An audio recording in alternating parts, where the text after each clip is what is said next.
ওই মানুষগুলো কত বড় হতভাগা যারা ঈমান আনার পরেও তাদের ঈমানটা আল্লাহ পাক গ্রহণ করেননি, মনের মধ্যে নিফাকি রয়েছে, অর্থাৎ মুনাফিকের চরিত্র রয়েছে।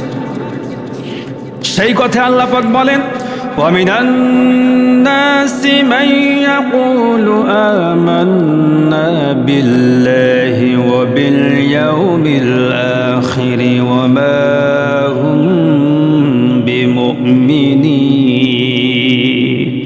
وَمِنَ النَّاسِ, মানুষের মধ্যে এমন লোক আছে, এমন মানুষ আছে, মাই ইয়াকুলু আমান্না বিল্লাহ, যারা বলে আমরা আল্লাহ পাককে বিশ্বাস করি, আল্লাহ পাকের উপর ঈমান এনেছি, ওয়াবিল ইয়াউমিল আখিরি, এবং কিয়ামতকে, পরকালকে আমরা বিশ্বাস করি।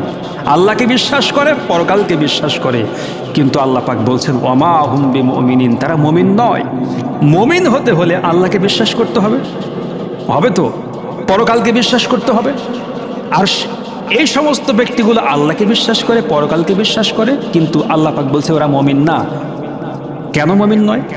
এই কারণে মুমিন নয়, তাদের ঈমানটা মুখে ঈমান এনেছে, অন্তরে ঈমান আনেনি। মুখের ঈমানটা হচ্ছে মানুষকে দেখানোর জন্য, কিন্তু মনের মধ্যে নিফাকির চরিত্র কাজ করে। আল্লাহ পাককে সেভাবে বাস্তবে আমল করতে পারেনি, আল্লাহ পাককে গ্রহণ করতে পারেনি।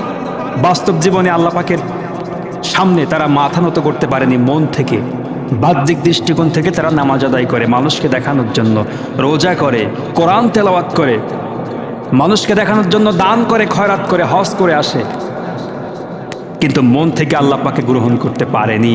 তারা যাই করুক না কেন, আমা হুম বিমুমিনিন, তারা মুমিন নয়, তারা হচ্ছে মুনাফিক।